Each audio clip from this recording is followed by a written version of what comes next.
Courtroom was dead silent when the judge pressed play. On the screen, a vertical live stream, a teenager laughing into his phone, a 13-year-old girl on a bench, wrists bound, eyes wet, breathing in short, frightened gasps, and a robotic voice cutting through the open air of a public park. Tell her to scream louder for realism. 40,000 people had watched it live and called it entertainment. Now 12 jurors were watching it as evidence. Dylan Rake sat at the defense table in that courtroom, 17 years old, borrowed dress shirt, arms crossed, and for the first time since the night of his arrest, he had no camera to hide behind, no chat to perform for, no donation counter validating his choices, just a screen replaying exactly what he had done, in front of exactly the people who had the power to decide what happened to him next. He had built his entire identity on being watched. He had never once considered what it would feel like when the wrong audience was doing the watching. Stories like this remind us that justice always finds its way.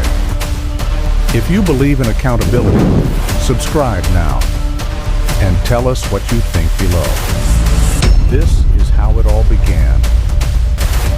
Ridgeway was the kind of town where parents still let their kids walk to the park alone, where Friday nights meant football games and neighborhood dogs, and the kind of quiet that makes people feel safe. Nobody in Ridgeway had ever imagined that their tree-lined park, the one with the birthday pavilion and the jogging path, would become a crime scene streamed to 40,000 strangers. But Dylan Rake had been planning this for weeks. And on that particular afternoon, with the sun cutting low through the oak trees and his viewer count climbing, he was absolutely certain that nothing could go wrong. The live stream opened the way it always did, Dylan's face filling the vertical frame, hoodie up, phone at that practiced angle. His chat was already alive before he said a word. Loyal viewers who refreshed his profile the way others check the weather. He grinned into the camera with the confidence of someone who has never once believed the rules applied to him. He still had braces, a faint constellation of acne across his forehead. But his voice was practiced and performative, older than his face suggested. He announced the prank like a ringmaster. Epic prank finale. Chat. Tonight, we break the algorithm.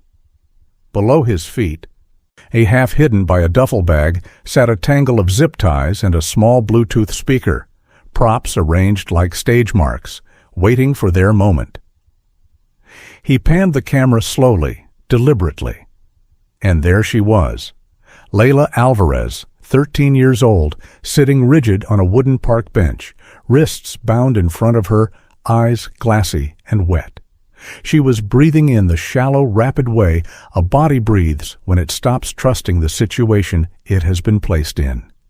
Dylan leaned toward her, phone still rolling, and whispered the way a director whispers to a nervous performer. "Relax, it's acting." Then he turned back to the stream and smirked.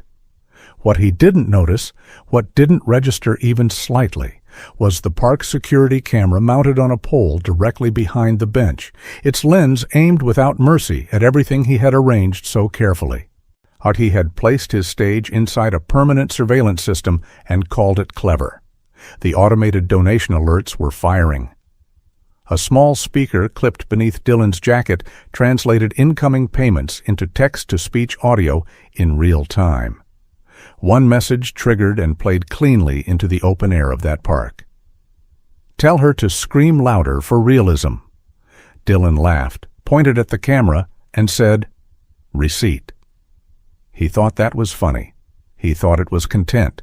What it actually was, time-stamped, platform logged, payment linked, and permanently replayable, was a prosecutor's favorite exhibit.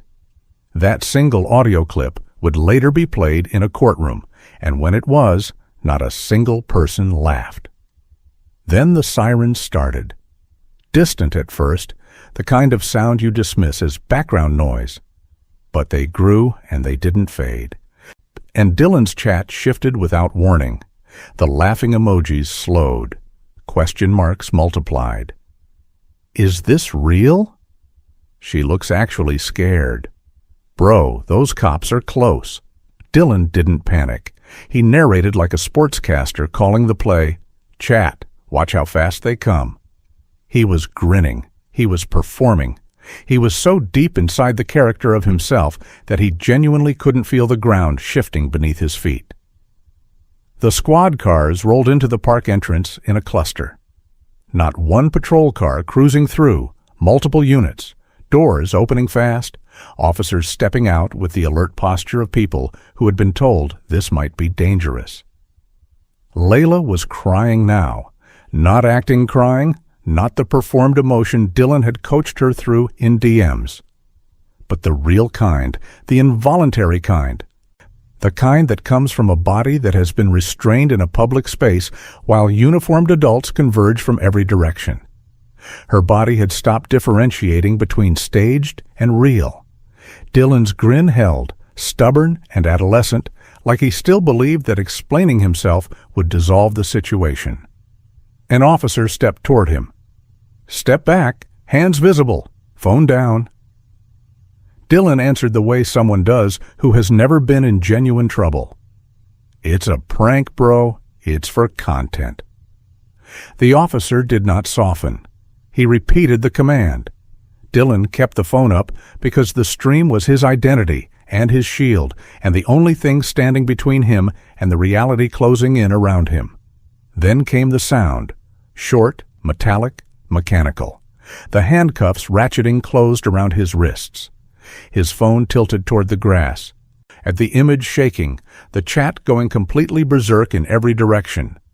The camera caught his face just before the phone hit the dirt, just for a fraction of a second. It caught the smirk collapsing inward, replaced by something tight and pale and very young. An officer recited rights that Dylan had only ever heard on television. Somewhere in that sentence, another officer said the word felony. The stream was still live. 40,000 people watched a teenager discover that the world had a harder edge than he had ever tested. Then, a still image, a courtroom, a judge's bench, a sealed evidence bag holding Dylan's phone, and in the gallery, sitting rigid with her hands clasped, refusing to give the room more than it had already taken. Maya Alvarez, 16 years old, Layla's big sister. Dylan had wanted an audience, and he was going to get one. And this time, the audience included a judge. Ridgeway was the kind of place that inspired the word idyllic from people passing through and boring from teenagers growing up in it. The municipal park was the neighborhood social center, weekend joggers, birthday pavilions, families who had been coming for years and expected to keep coming. The police department handled noise complaints, minor disputes, the occasional disturbance near the fountain. They were not, by any structural design, a department prepared to respond to a staged hostage scenario on a Tuesday afternoon. That gap between what the town was and what Dylan turned it into is part of what made the case sting so sharply. Violence-themed theater performed in a place specifically built for safety.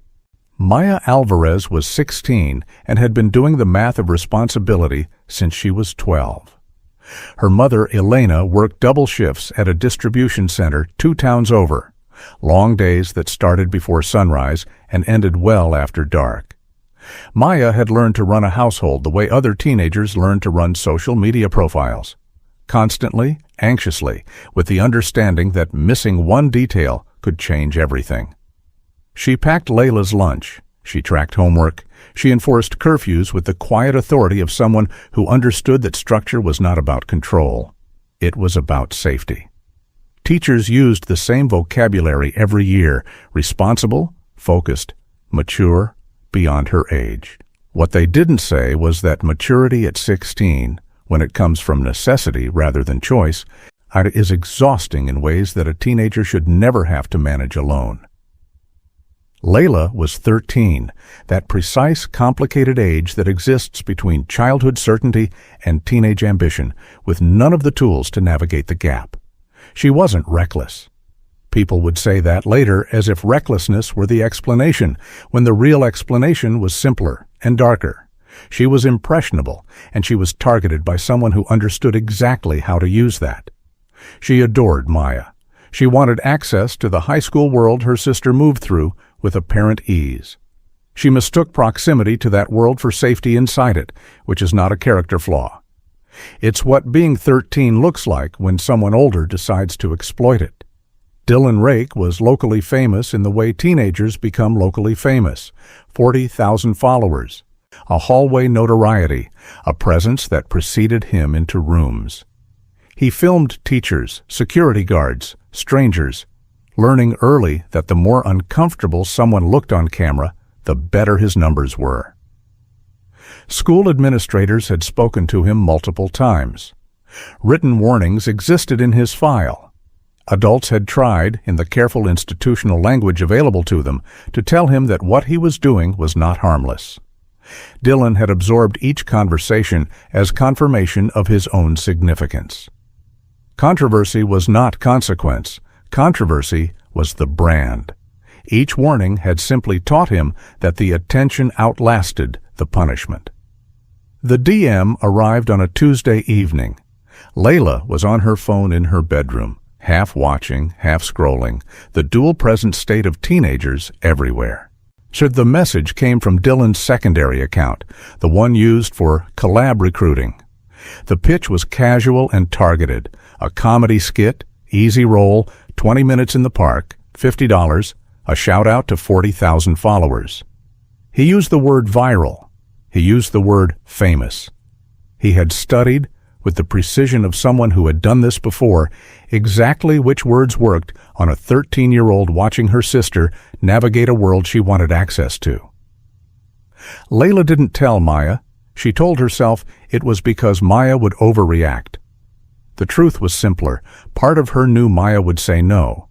The costs of what Dylan arranged would not appear on his donation counter, the only ledger he ever checked. They would appear in therapy offices and police interview rooms and school counselors' notes. In the way Maya had to delete her social media because strangers flooded her profiles, calling Layla a willing participant and a liar. In the family's careful stability, built through Elena's exhaustion, disrupted by proceedings and meetings and the invisible tax that trauma places on households with no reserve budget for crisis. Dylan had calculated views and donations. He had not calculated any of this. He had not tried to. Maya noticed Layla leaving the house that afternoon, hood up, moving too casually, the specific walk of someone trying not to be asked questions. The older sibling instinct that is less intuition and more pattern recognition told her something was wrong. She checked her phone. One message from Layla, brief and breezy and precisely constructed to preempt concern. "It's just a prank. Don't freak out." Maya stared at those words. Then the sirens started, and she ran. The forensic timeline begins at 4:12 p.m. in Dylan's bedroom, phone on its tripod, ring light adjusted, props organized within reach. He went live early to build anticipation. He held up the zip ties and the Bluetooth speaker like a magician, displaying his tools, laughing. "Relax, chat, they're fake, it's just acting." That phrase, "it's just acting," would be replayed in a courtroom with devastating irony because what followed was not acting. What followed was fear. And fear is a physiological event that a 13-year-old's body cannot stop simply because someone with a camera says the word cut.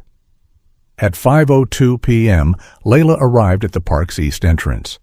Dylan was waiting with Cade, his regular collaborator who ran the second camera angle. Dylan handed Layla a script, not a full script, just bullet points. "Say, please don't, when I step close. Look at the left camera. If you feel like crying, let it happen. It looks real."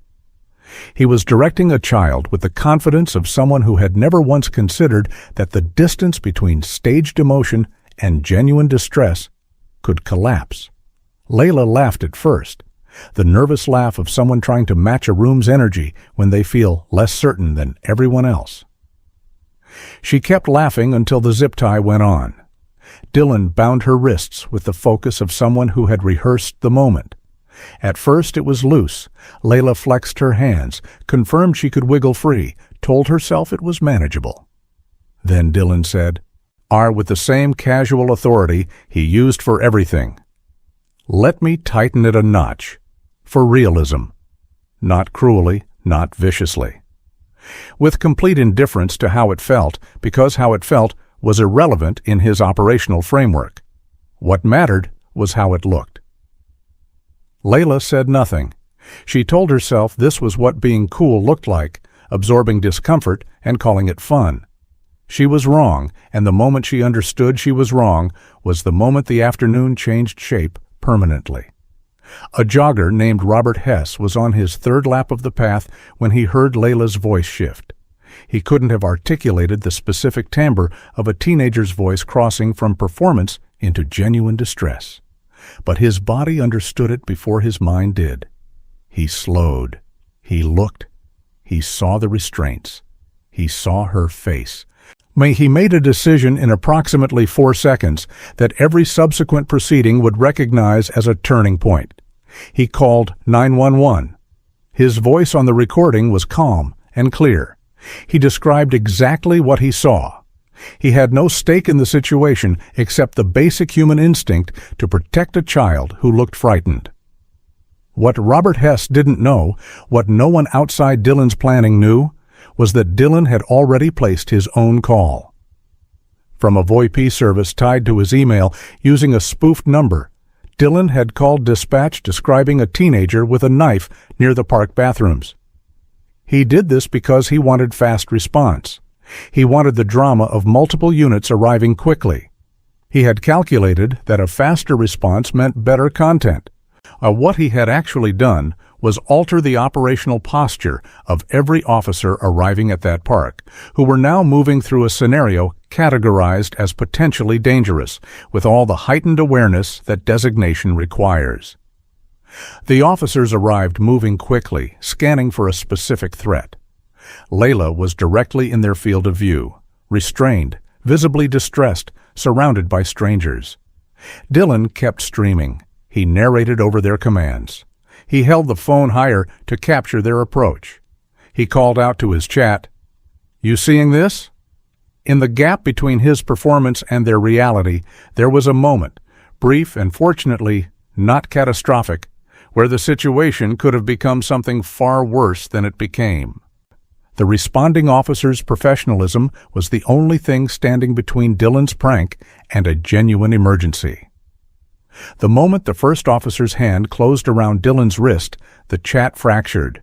Some still cheering, others sending messages that looked less like excitement and more like dawning recognition that they had been watching something real and had been laughing at it. Layla's eyes tracked the cuffs closing. Not with satisfaction. She was too frightened for satisfaction. But with the attention of someone whose body was trying to determine if the danger had ended or only changed shape. Dylan's phone lay in the grass, still live, pointed at empty sky.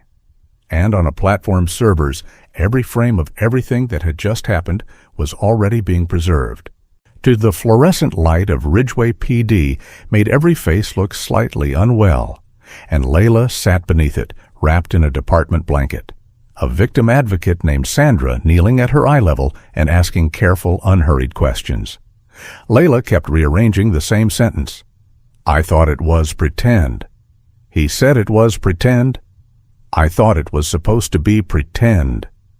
Maya had arrived shaking. She had run most of the way, and sat beside Layla with one hand on her shoulder, managing rage carefully enough to remain useful.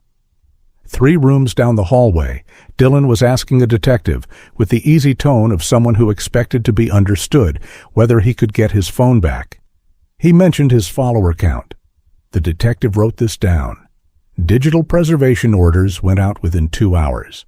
Our platforms receive legal requests to hold account data before it can be deleted or aged out of retention windows. A standard practice in Livestream cases and a critical one here. Dylan's primary account, his secondary account, Cade's device footage, platform logs, donation records, and the full comment archive were flagged and held. Investigators understood that the crime scene existed in 2 places simultaneously: the physical park and a distributed network of servers storing every second of what Dylan had considered his greatest work. Both scenes required processing. Both scenes were yielding evidence faster than the defense could have anticipated. The comparison between police body cam and the live stream footage became one of the investigation's most useful analytical tools. Body cam showed Dylan's behavior from the officer's perspective, refusing commands, attempting to negotiate, reframing the encounter as content. The live stream showed what body cam couldn't: the preparation, the stage directions Dylan whispered to Layla, the donation alerts triggering in real time, the chat messages Dylan read aloud to encourage escalation, the TTS audio playing instructions to a restrained child in a public park. Together, they told a story more complete and more damning than either could tell alone. Layla's formal statement described the zip tie tightening and the moment she asked Dylan to stop, and he didn't respond. She described the sirens becoming real and her body shaking in a way she couldn't control. Maya's statement included the full DM exchange, screenshotted the moment she arrived at the station. I sitting in a plastic waiting area chair with shaking hands and the instinct of someone who had always understood that documentation matters. Those screenshots showed a 17-year-old deliberately targeting a younger child, using the specific language of social reward and opportunity for a production that required her to appear genuinely frightened. The case that had walked in labeled a prank was walking out labeled something considerably more serious. Detective Carla Marsh examined the TTS device with specific attention. She noted that the system required deliberate configuration, a connected donation account, an active payment processor, an intentional setup linking incoming payments to audio output. Someone had decided that this audio would play through a speaker on their body while a restrained child sat nearby. Our Marsh asked the question that opened a new axis of investigation. Who paid for those specific messages, when, and from what account? That question's answer, she suspected, was going to matter more than almost anything else in the case file. Prosecutors that evening weighed the available charges with the methodical care that makes cases durable. Filing a false emergency report, disorderly conduct, unlawful restraint, contributing to the delinquency of a minor. They were careful. Prosecutors always weigh what they can prove beyond a reasonable doubt rather than what they believe or feel. This precision was not a limitation. It was the architecture of something that would eventually be unbreakable. The process was slower than grief and slower than justice felt from the outside, but it was being built correctly. Late that evening, a tech analyst called the lead detective with a detail that changed the shape of everything. A reposted clip had surfaced on a smaller platform, partially recovered from before the incident. Dylan in his garage, clearly running a rehearsal. The detective was quiet for a moment. Then he said two words that ended the spontaneous bad judgment defense before it ever fully formed. That's premeditated. The evidence bag holding Dylan's phone was sealed, logged, and transferred to digital forensics at 9:47 p.m. There is something ceremonial about that moment. The device that had been his entire world, his stage, his identity, reduced to a labeled plastic bag moving through a chain of custody. Forensic extraction began the following morning. App data, cached media, location history, message logs, browser records. But a teenager's phone is essentially a comprehensive document of nearly every decision they've made, every person they've contacted, and every place they've been, preserved in the unsentimental memory of a device that has no reason to protect anyone. The recovered DM chain showed a pattern that became harder to look at with each scroll. Dylan had not sent the recruitment message to Layla at random. He had considered multiple candidates, younger siblings of acquaintances, kids from comment sections, teenagers who had expressed admiration for his content. The messages shared a specific vocabulary. Need someone small so it looks real. You'd be perfect. You look younger on camera. Easy money, just pretend. This was not the language of impulsive teenage behavior. It was the language of someone who had studied what worked and was applying it deliberately. The distinction between those two things would become central to everything that followed. One text exchange between Dylan and Cade revealed the staging in specific geographic terms. Location data confirmed Dylan had visited the park twice before the prank day, scouting the bench, assessing sightlines, noting the parking entrance. One message read, "Stand near the security cam so it looks legit." He had intended this as a production instruction, borrowing the camera's presence for authenticity. What he had actually done was instruct his collaborator to stand inside the frame of a municipal camera recording in high definition and storing footage on a server he had no access to. And he manufactured the appearance of accountability and accidentally created the real thing. The VoIP subpoena returned within 72 hours. Investigators traced the fake emergency call through account creation records, through the recovery email used for the account, to the same email address tied to Dylan's content platform profile. The call had been placed from a device whose identifiers matched Dylan's seized phone. He had not used a proxy.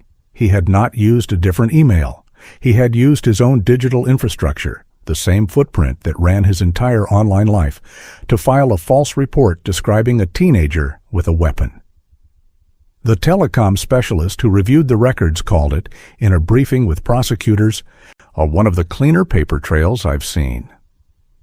Payment logs showed a significant donation spike during the kidnap arc, the portion of the stream where Layla was visible and the scenario played out. The messages attached to those payments, read aloud by the TTS system in real time, explicitly requested escalation. Dylan acknowledged donors by username on stream. He delivered what was asked. Prosecutors saw something specific and damaging in those records, a transaction between audience desire and a child's demonstrated distress. Dylan had not accidentally frightened a child while pursuing entertainment. He had built a system that financially rewarded the intensification of that fear. Layla was in her school counselor's office 3 days later, unable to concentrate, flinching at sudden sounds, checking that her bedroom door was locked before sleeping. Maya had deleted her social media after strangers flooded her profiles, calling Layla an actress and a willing participant. The secondary wave of harassment was documented but couldn't be acted on immediately. The law moves more slowly than a comment section, and cruelty online operates at the speed of a click. Both sisters were paying costs that would never appear on any damage calculation Dylan had ever considered running. The donor flagged as Ridgeway Realist appeared repeatedly in the payment logs, specifically tied to the most aggressive TTS messages. Cross-referencing the username against platform records led investigators to Evan Holt, 17, enrolled at Ridgeway High School and a classmate and sometime rival of Dylan's in the local creator space. He hadn't been a passive viewer. He had been actively directing escalation from behind a payment portal, the particular cowardice of someone who wants the damage done without wanting their name attached to it. The detective who made the identification looked up from her screen and said quietly, "He knows him." The investigation had just expanded. The interrogation room was exactly as impersonal as designed. Gray walls, bolted table, camera in the ceiling corner. Dylan sat in it with the posture of someone who had decided appearing relaxed was a strategy. Arms loose, chin slightly elevated, voice carrying that practiced quality, the performance habit of someone for whom every environment is a potential stage. Before anything formal began, his first question was whether he could have his phone back. His second comment, delivered almost as an aside, was that his follower count was probably spiking. He said this without apparent awareness that it was a remarkable thing to say in an interrogation room about an incident involving a restrained child and multiple responding police units. The psychology investigators encountered across that table had a particular shape, one that specialists would later frame professionally, but which the detectives understood in simpler terms. Dylan had never built a framework for measuring harm by its effect on other people.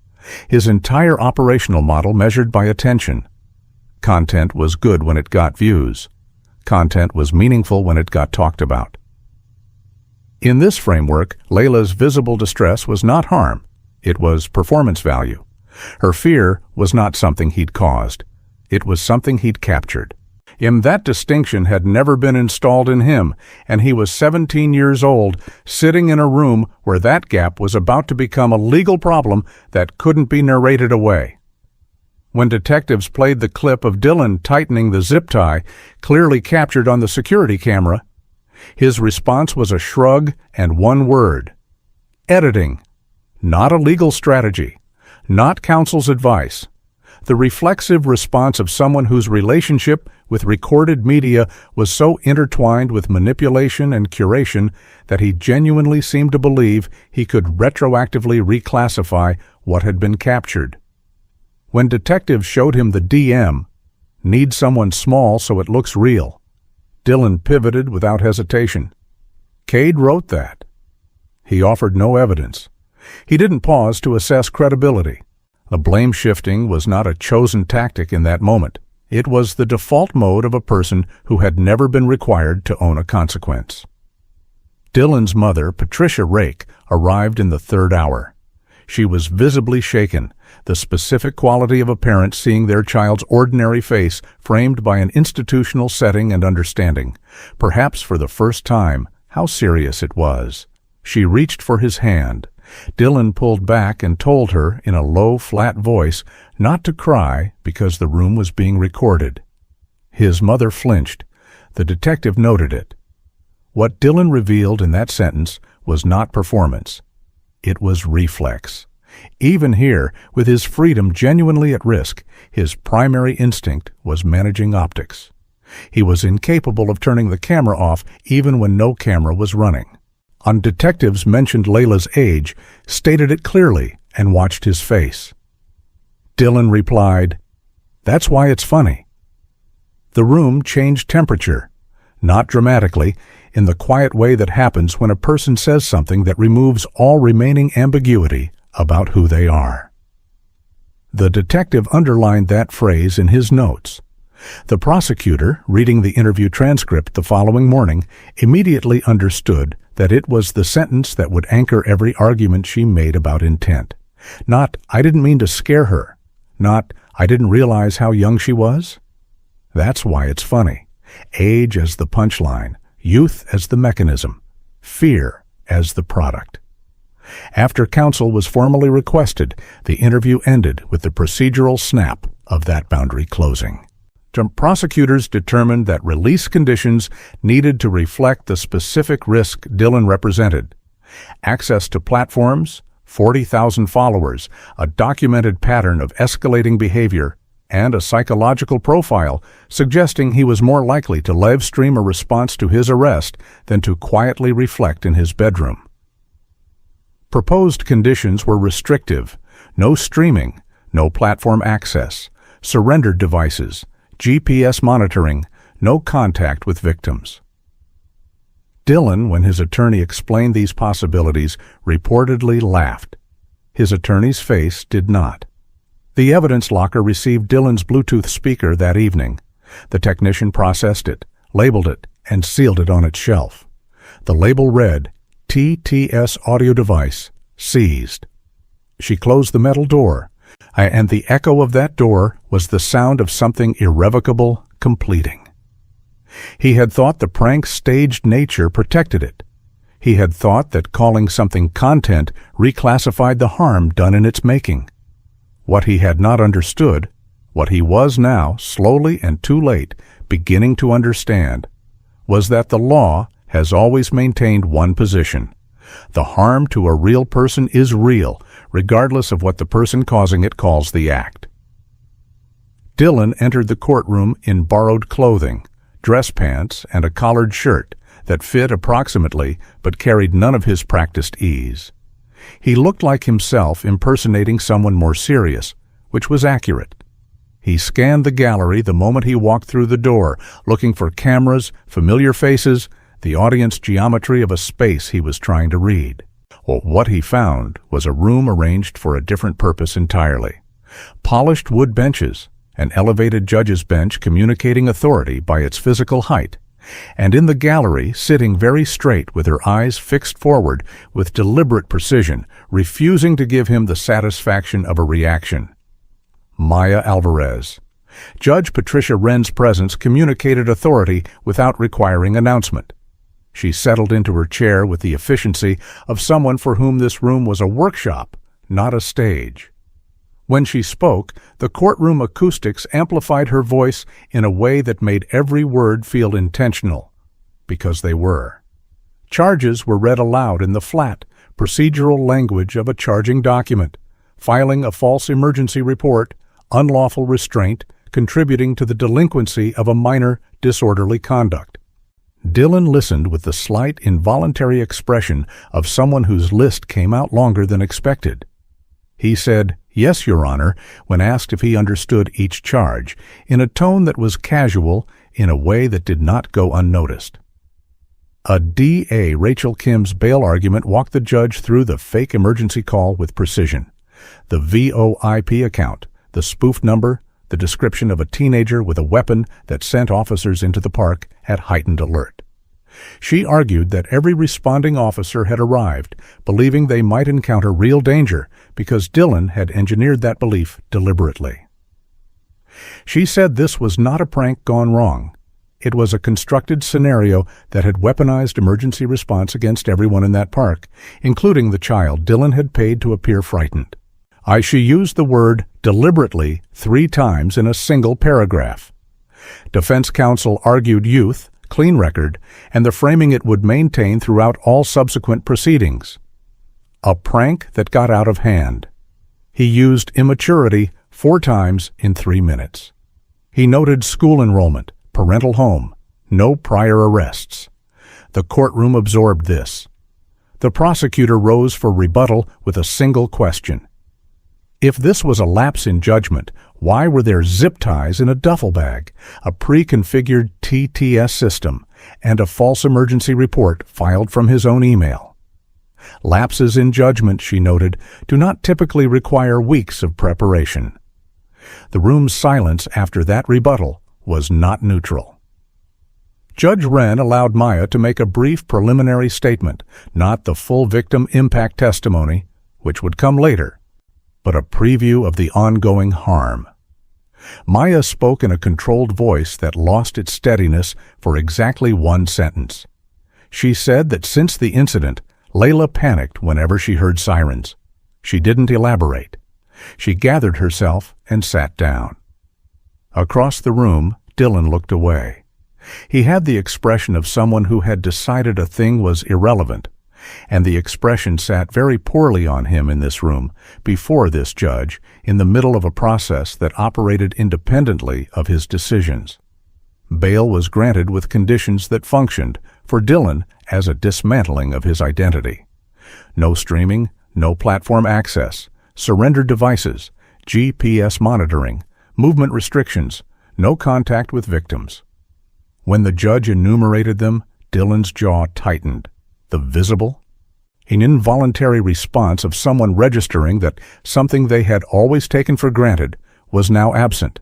This was the first moment the legal process produced a reaction that felt less like performance and more like genuine response.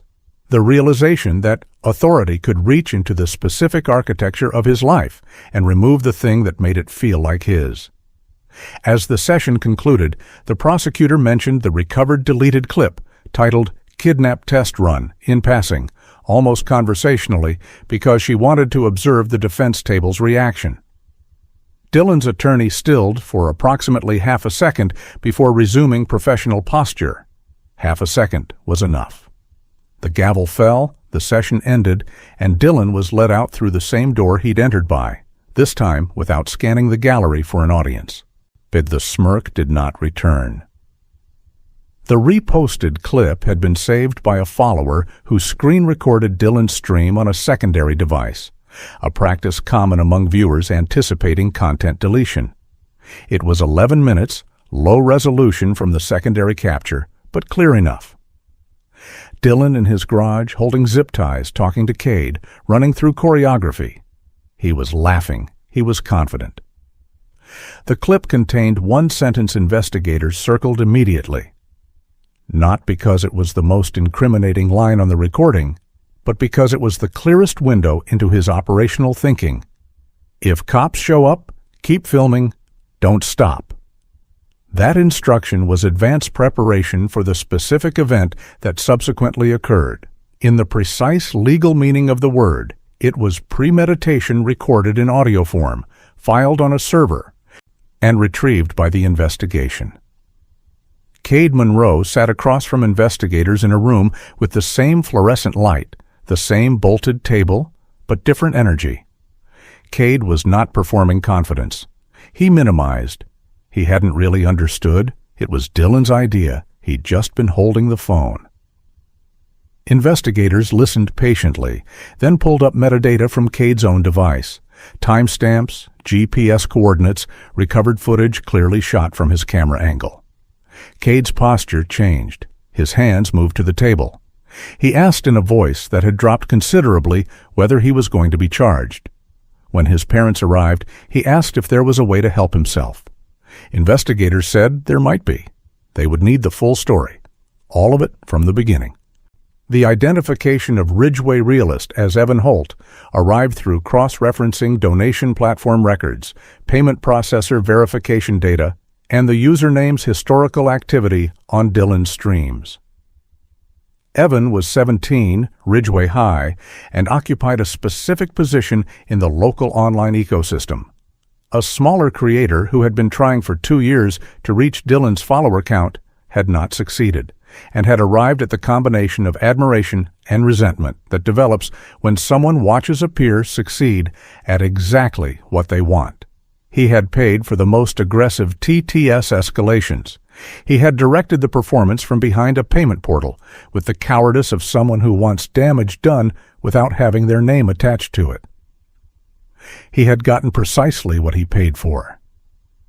School records, obtained through proper subpoena, documented 3 disciplinary incidents in 18 months, filming a teacher without consent, posting a clip humiliating a student, refusing a phone directive during a classroom incident.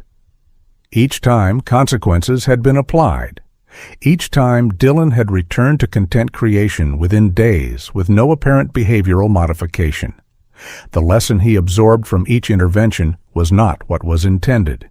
He learned that controversy generated views and that institutional consequences were temporary and manageable. The system had tried, using every available tool, to redirect him. He had used each attempt as content. Geolocation data extracted from Dylan's device mapped 2 prior visits to the park, both on weekends preceding the incident, both lasting 20 to 40 minutes. The first corresponded to scouting, the device stationary near the bench, briefly moving toward the security camera pole. The second corresponded to logistics, confirming sight lines, checking bench availability, orienting the set. He had visited the location twice before bringing Layla there. He had selected the bench deliberately. He had arranged, with the methodical attention of a genuine planner, every element of what he called a prank, and what the state was now calling something considerably more deliberate. The amended charging document was filed the following week. A more serious count tied to the fake emergency call and the risk it had created for responding officers was added to the existing charges. The total now represented the layered architecture of what Dylan had actually constructed. A child deceived and physically restrained, a community frightened, emergency responders deliberately misdirected, and a monetization system that rewarded the resulting fear.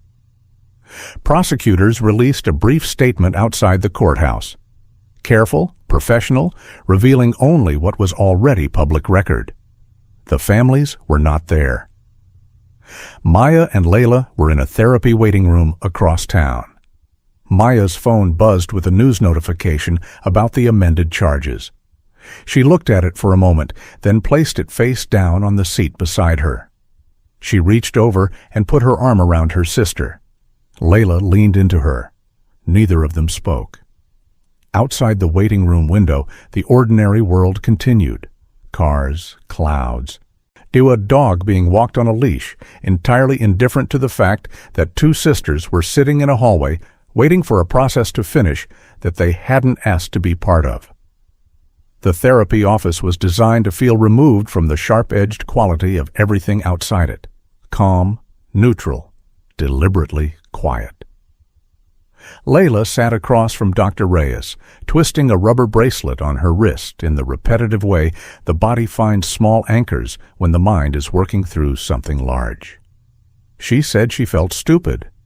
She had said this in the first session and in every session since, each time with slightly different emphasis, turning it over like an object she was trying to understand from a new angle. Dr. Reyes corrected her gently and consistently, every single time. You were manipulated by someone who studied how to manipulate you. Layla understood this intellectually. She continued to feel stupid because trauma is not responsive to logic in the short term, and healing does not move on any schedule that a teenager can negotiate. The park had changed atmospherically in the weeks after the incident. Families still came, but with a different quality of attention. One eye on the periphery, a slight hesitation before settling in. Parents had conversations with their children that they hadn't expected to need yet, about strangers with cameras, about people who use the word prank as a shield, about the difference between someone inviting you into something fun and someone using you for something else. The town's sense of public safety had shifted in the specific way it shifts when something theoretically possible becomes actually possible in a place people had trusted without examining. Officer James Tanner, one of the first responders, described the call in his prosecution interview. Possible teenager with a weapon, multiple callers, fast response required. He explained in the calm professional language of someone describing something serious to people who need to understand it, the posture his team arrived in. He said, when you respond to a potential weapon call, your alertness is different, your positioning is different, your response to unexpected movement is different. He paused. Then, Dylan arranged for us to be in that state in a park full of people on purpose. The silence after that sentence required no filling, and it contained everything that needed to be understood about the gap between content and consequence. Maya's sessions with the victim advocate had a recurring theme that the advocate noted carefully. Maya blamed herself for not stopping Layla. She replayed the text, "Don't freak out," and the moment she hadn't acted on the instinct telling her something was wrong. The advocate said what needed to be said consistently. Predatory behavior is specifically designed to be difficult to detect. That is not an accident of its design. It is the point. Dylan had used the language of, "It's just a prank," precisely because that language disarms the people who would otherwise intervene. Maya hadn't failed to protect her sister. She had been deceived by someone who had practiced being deceiving. In juvenile detention pending trial, young Dylan had apparently not significantly adjusted his framework. Guards documented that he asked multiple times whether clips of his arrest were circulating online. He referred to himself as famous now in common areas. He asked whether his follower count had changed. Staff who documented these interactions in incident reports noted a consistent pattern. Dylan was processing incarceration as a chapter in a narrative arc rather than as a consequence of harm. This was not performance. There was no audience in the detention facility. It was the authentic operation of someone who had integrated content creation logic so thoroughly that even confinement was being filtered through it. A victim advocate who worked digital exploitation cases offered an observation that carried particular weight. Children exploited through content face a specific and cruel secondary victimization. Because audiences have been trained by years of "it's just a prank" culture to assume distress on camera is performance, they apply that assumption to real distress. This means that children who are genuinely harmed in staged scenarios often face the additional cruelty of being called liars, actors, and clout chasers by the same audience that watch their harm unfold. Layla had experienced exactly this. The comments, the messages to Maya's profile, the people who demanded that the family stop ruining a creator's career. All of it extended Dylan's damage far beyond the afternoon in the park. The prosecution announced trial readiness with a formal filing that included the complete evidence list. When Maya's advocate called to tell her that the state intended to play the full unedited live stream at trial, Maya was in the kitchen making coffee. She went still for a moment. She thought about the TTS voice saying, "Tell her to scream louder." She thought about Dylan saying, "That's why it's funny." Then she said, clearly and without hesitation, "Good. Let people see all of it." She hung up and finished making the coffee and went to sit with her sister, and the afternoon light came through the window and fell across them both, ordinary and necessary. Jury selection took 3 days, longer than average for a case involving a juvenile defendant, but consistent with its unusual evidential complexity.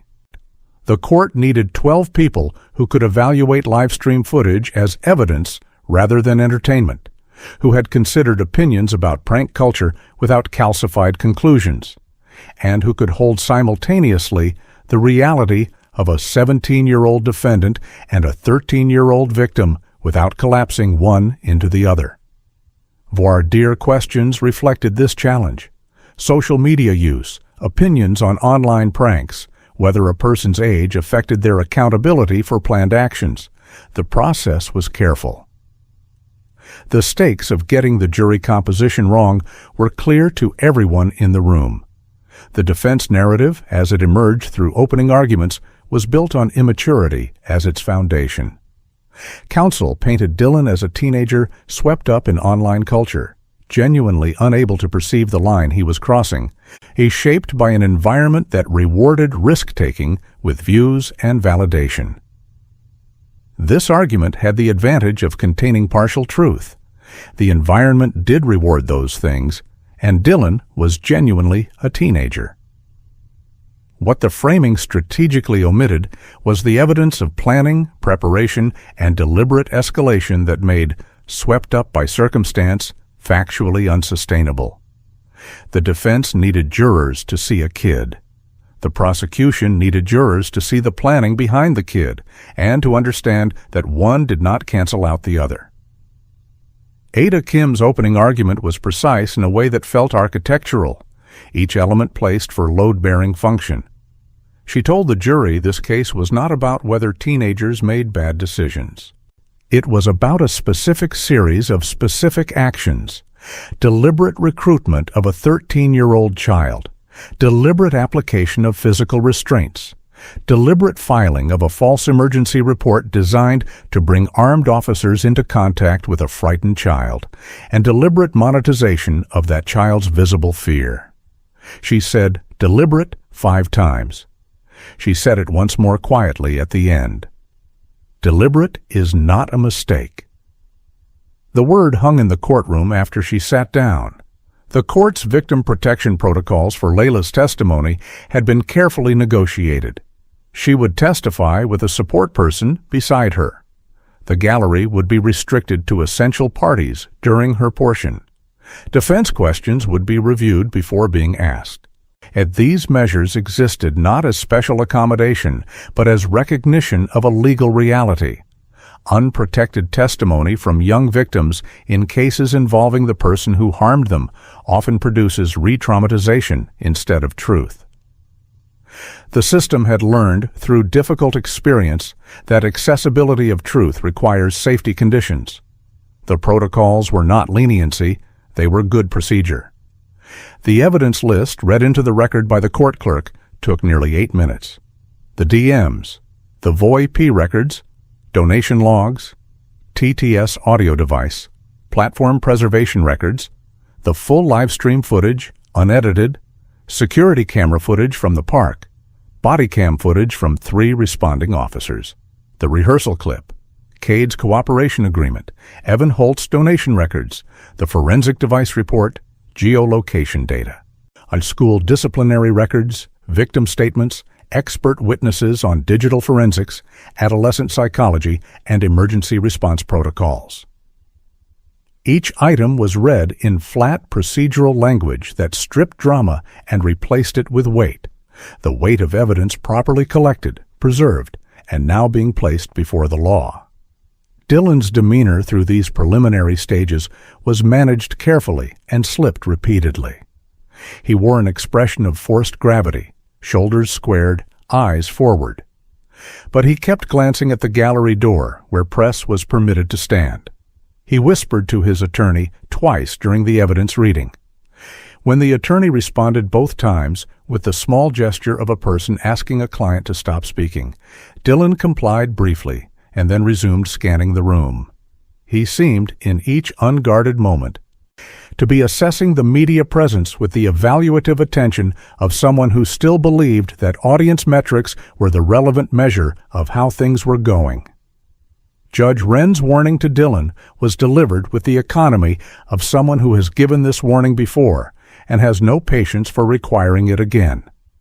Any outburst, any visible reaction designed to influence the gallery or jury would result in contempt proceedings. Dylan said yes. Then, in the specific space after the judge's gaze returned to her papers, Dylan Rake, in a courtroom where everything he did was being observed and recorded and evaluated, allowed himself a small, reflexive smirk.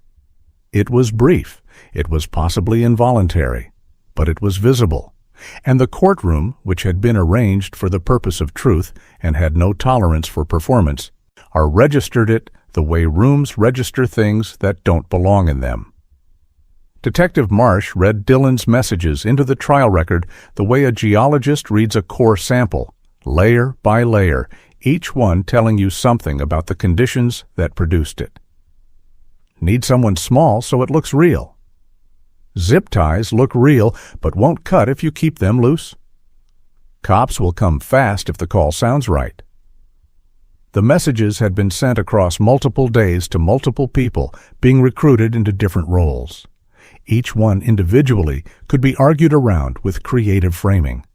Together, laid out chronologically, they described a production with a cast, a set, a script, a technical apparatus, and an intended audience of thousands.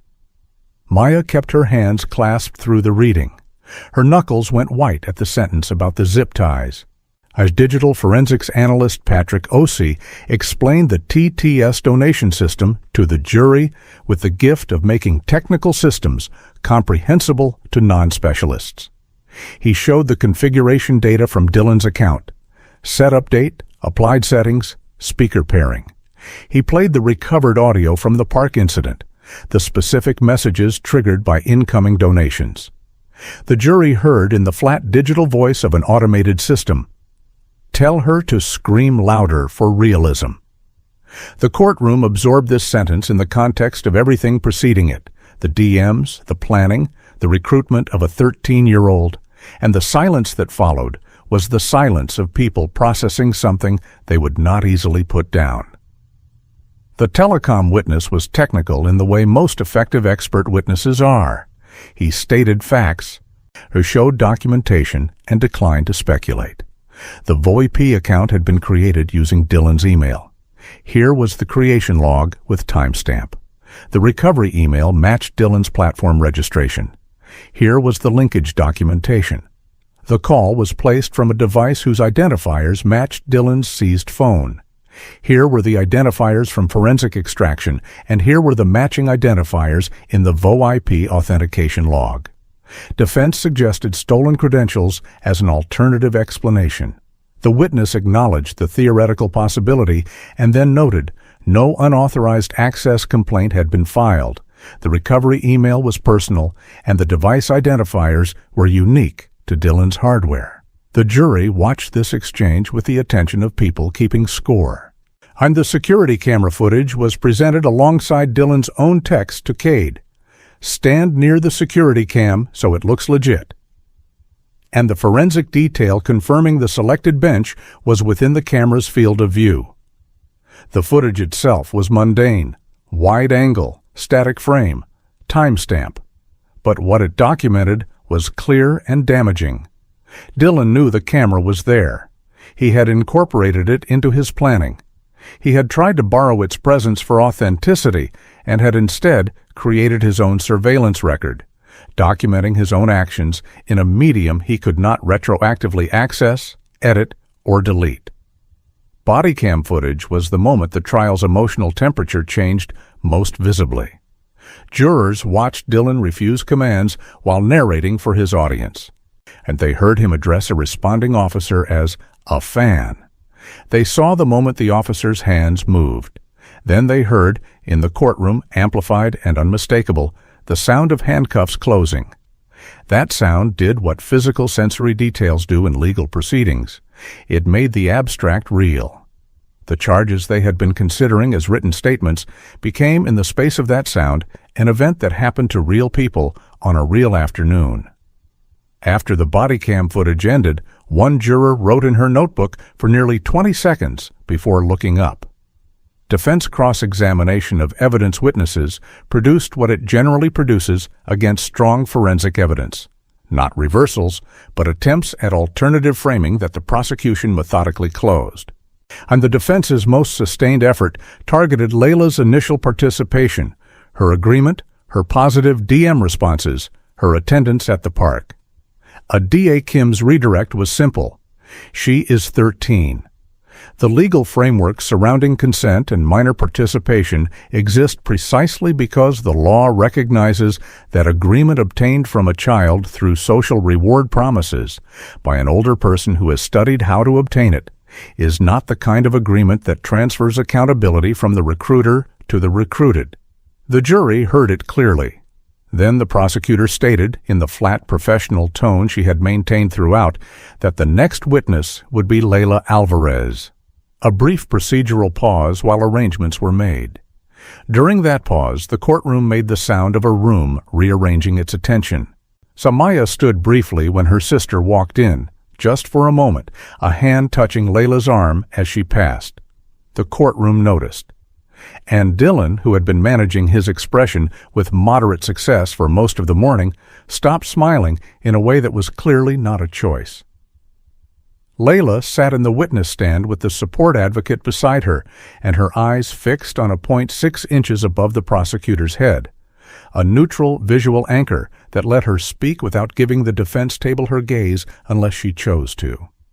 She had practiced this with Dr. Reyes. Her voice was quiet when she began. She described receiving the DM and the way it had made her feel, and the way she had tried to seem more confident in her responses than she actually was, because she was 13, and he was older and had followers, and she had wanted to appear like she understood the world she was being invited into.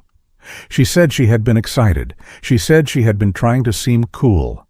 She said those things without apology, because Dr. Reyes had helped her understand that trying to seem cool when an older person is targeting your insecurity is not a character flaw. She described arriving at the park, meeting Dylan and Cade, receiving the instructions. She described the zip tie going on her wrists, the initial looseness, the tightening, the moment she realized she couldn't move comfortably. She described asking Dylan to loosen it and him not responding, not refusing exactly, just not hearing her. Continuing to talk to the camera as if she hadn't spoken. She said, "That was when I stopped feeling like it was a game." Ada Kim asked her directly, "In that moment, did you feel free to leave?" Layla said no. The restraints prevented easy movement, and she didn't know what would happen if she tried. Kim asked, "Did you know police were arriving with a weapon report?" Layla said she hadn't known that. She said, "When they started shouting, I didn't know if they were angry at me." The defense's cross-examination was careful but structurally constrained by one unavoidable fact. Defense counsel walked Layla through her earlier messages, the smiley faces, the LOL responses, the enthusiasm. Layla didn't deny them. She said she was excited at first. She said the casual responses were her trying to seem like she was comfortable with everything. She said she'd learned from years of watching content that the appropriate response to being included in something was enthusiasm, not questions. The defense was trying to establish willing participation. What the testimony actually established was what the prosecution had always argued.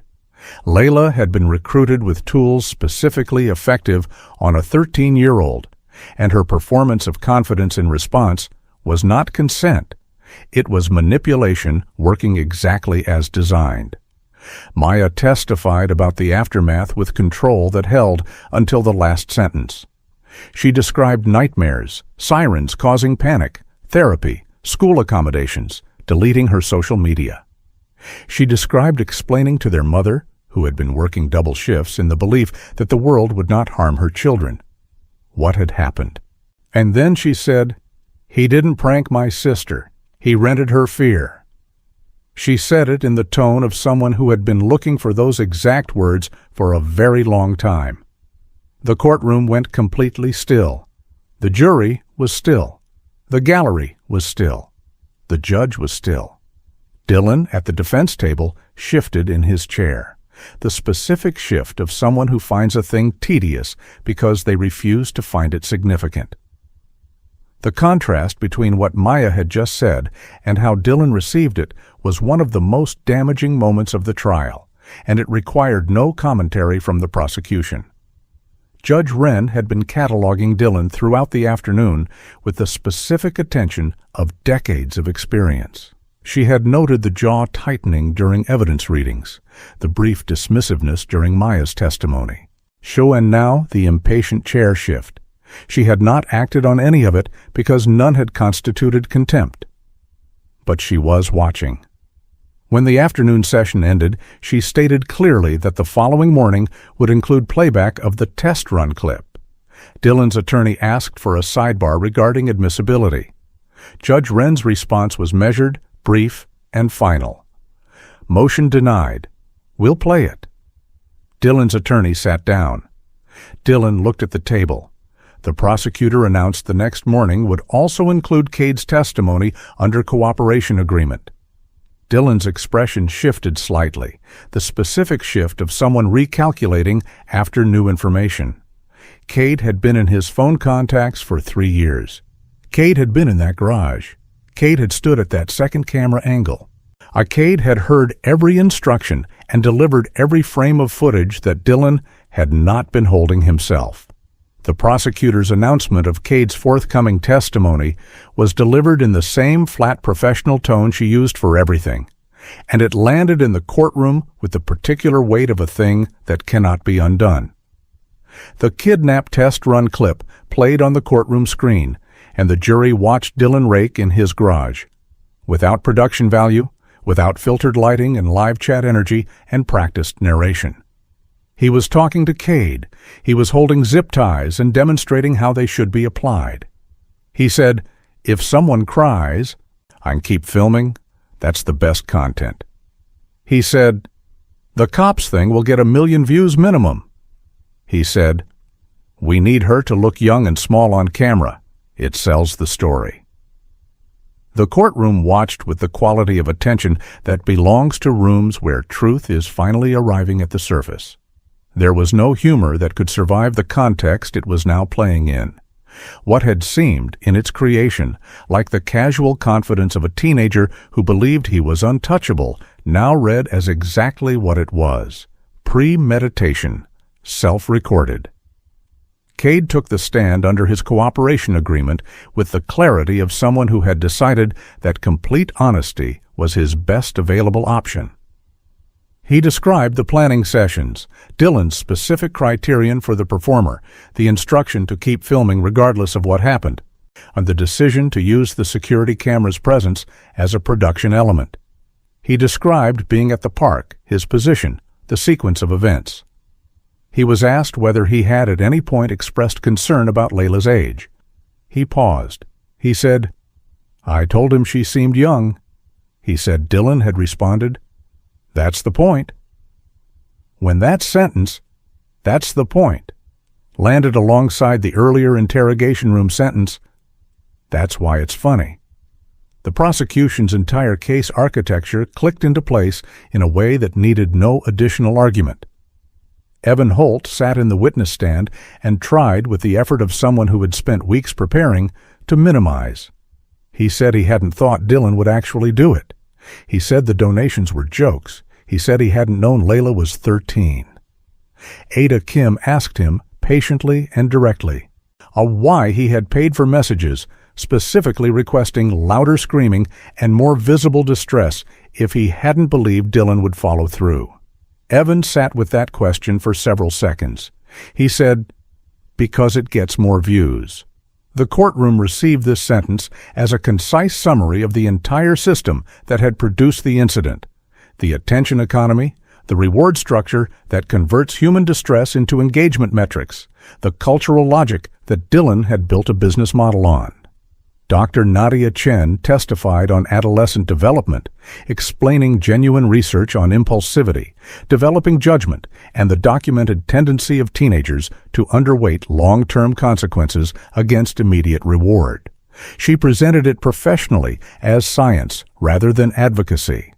Then Ada Kim asked her specifically about this case's behavioral pattern: multi-week planning, location scouting, recruitment of a specific age profile, pre-filed false emergency report.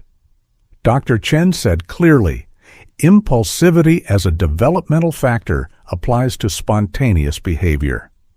It does not explain organized premeditation. The distinction was not subtle. The jury had heard impulsivity arguments for several days. They had also watched the test run footage. The gap between the two framings was not something developmental psychology could bridge alone. Closing arguments arrived on the fifth day. Defense counsel was skilled. He evoked Dylan's youth, his background, the cultural environment that had shaped him, the potential for a different adult to emerge through rehabilitation. He asked jurors to see potential alongside failure. It was well constructed. Ada Kim's closing was structurally simple because the evidence had made the argument at length, and the prosecutor knew when evidence was its own best advocate. She asked jurors to look at what Dylan had said, written, done, and said about why. She ended with 2 sentences. "That's why it's funny. Tell her to scream louder." Then, "He told you who he is and what he valued. Believe him." Dylan made a sound during closing, brief, dismissive, contemptuous, at a pointed moment in Ada Kim's argument. Judge Wren stopped the proceedings immediately. She looked at him. She said, "One more disruption, and you will be removed." Dylan placed his hands flat on the table. He looked forward. He did not smirk. This was the first time in the entire proceeding that he had been genuinely contained by something external, not his own judgment, which had proven consistently unreliable, but the authority of an institution that viewed his follower count as entirely irrelevant. The jury filed out through the heavy door at day's end. Dylan sat without his phone, without his chat, without the architecture of constant attention that had always provided real-time feedback on how things were going. He sat in the ordinary silence of a person confronting genuine uncertainty with no available tools to manage it. For the first time, he was waiting for a verdict he could not edit, could not delete, and could not monetize. The courthouse on verdict day held a different atmosphere than the trial itself. Quieter, more pressurized. In the specific quiet of people waiting for something that cannot be hurried.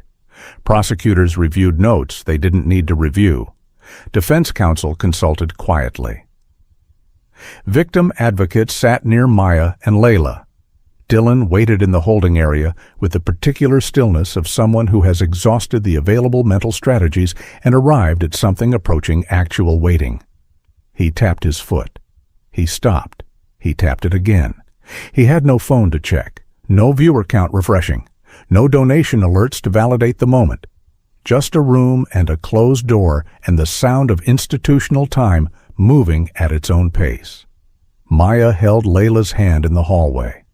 Layla's nails were bitten to the quick, a new habit that Dr. Reyes had noted, that Layla acknowledged with the self-conscious awareness of someone who knows they're doing something anxious and can't stop. They had been through the DMs read aloud, and the footage replayed, and the cross-examination that questioned Layla's enthusiasm, as if enthusiasm were the same as consent. They had been through all of it together, each day harder than the day before, and necessary in a way that hard things sometimes are. The hallway light was the same fluorescent shade as everywhere in the building. Outside, the ordinary world was continuing without awareness of what was being decided inside. The jury returned in the early afternoon. The foreperson was a man of about 50, with a calm, serious face and the bearing of someone who had spent a week in close consideration of something important and was prepared to deliver the outcome without drama. He stood. He opened the form. He read the first count. The word guilty fell into the courtroom the way heavy things fall, without ambiguity, without echo, with the simple finality of a verdict delivered and received. Dylan's eyes widened slightly, not dramatically, but in the small, involuntary way of someone whose prediction has been proven wrong. He was still, briefly, trying to calculate whether this was bad publicity or something different. The subsequent counts resolved the calculation: guilty on unlawful restraint, guilty on filing a false emergency report, guilty on contributing to the delinquency of a minor, guilty on disorderly conduct. Each verdict was read at the same measured pace, each one landing with the same finality as the first. Dylan's attorney placed a brief hand on his arm, the professional gesture of providing steadying presence. Dylan shook his head, very slightly, not in grief or remorse, but in the manner of someone who cannot reconcile an outcome with their expectation of it. He whispered something. His attorney looked at the table. In the gallery, Patricia Rake had her hand over her mouth and was crying in a quiet, contained way that drew no attention because she was trying not to draw any. Dylan glanced at her. Then he looked away, as if his mother's expression were one more inconvenient thing. Maya exhaled, not dramatically, just air leaving a body that had been holding various forms of tension for months. Beside her, Layla's shoulders dropped in the physical language of a person whose defensive posture has been given permission to finally soften. They looked at each other without speaking, because some significant things happen in silence, and the significance is precisely in the silence, in two people looking at each other and understanding, without explanation, that something is ending and something else, slower and harder and necessary, is beginning. Judge Wren set the sentencing date with brisk efficiency.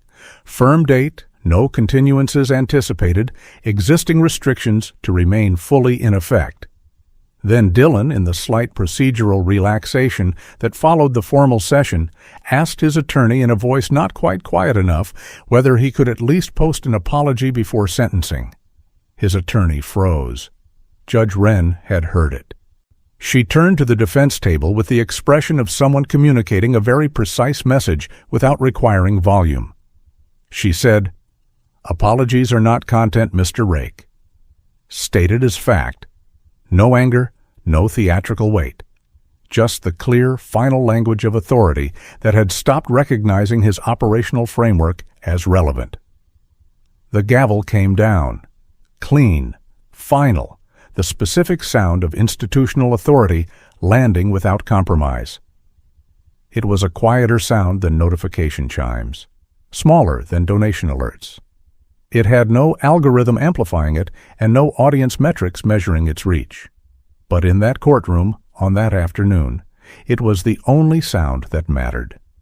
And for the first time in the entire course of events that had begun with a Bluetooth speaker and a pair of zip ties and 40,000 live viewers, Dylan Rake had no prepared response.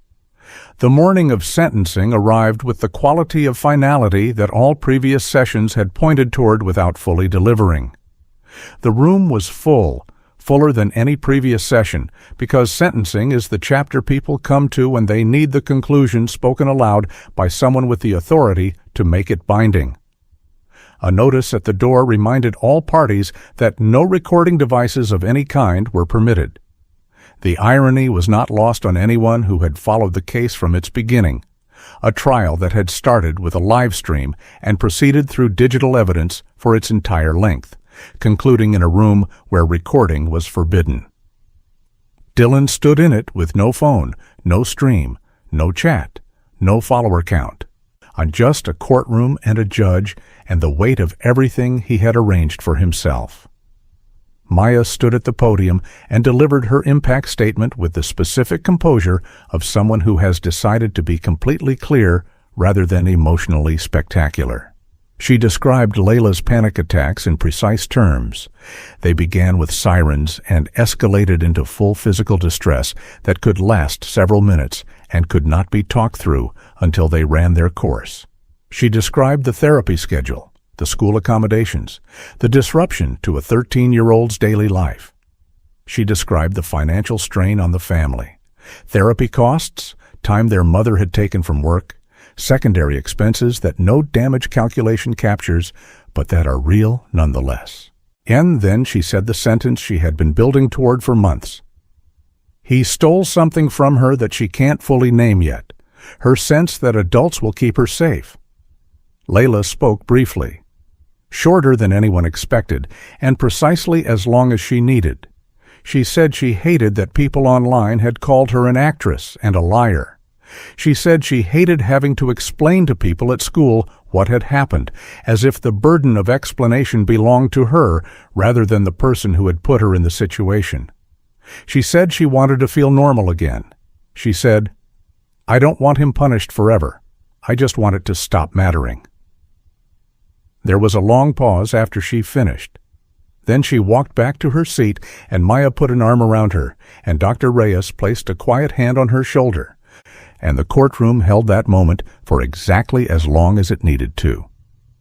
Defense counsel delivered the sentencing plea with every available tool: youth, development, rehabilitation potential, the psychology of adolescent risk-taking, clean prior record, changed circumstances. He submitted character letters. He submitted a statement from Dylan, which Dylan read at the podium in the flat, careful voice of someone reading words shaped by someone else for strategic effect. The apologies were grammatically complete and emotionally hollow in the specific way that performed apologies are hollow. The words present, the weight absent. Dylan read them like terms and conditions. When he finished, he stepped back. He did not make eye contact with Maya or Layla. The room noticed. Ada Kim's final argument to the court was short, is because the evidence had already made it at length, and she had the wisdom to know when the evidence was its own advocate. She placed 2 sentences before the judge. "That's why it's funny," and "Tell her to scream louder for realism." She said, "These are not the words of someone swept up by cultural trends. They are the operational statements of someone who built a revenue system on a child's distress and called it entertainment." She asked for a sentence that addressed both the individual harm to Layla and the systemic risk of allowing the behavior to continue, with specific enforceable restrictions on any future monetization of content involving minors. She said, "He demonstrated that he knows exactly what he's doing. The court should confirm that the law does too." Judge Wren's sentencing statement had been composed with care and was delivered without theatrics because it did not require them. She said, "This court is not a stage. Emergency services are not props. Children are not content." She said these 3 sentences and paused. The courtroom used the pause.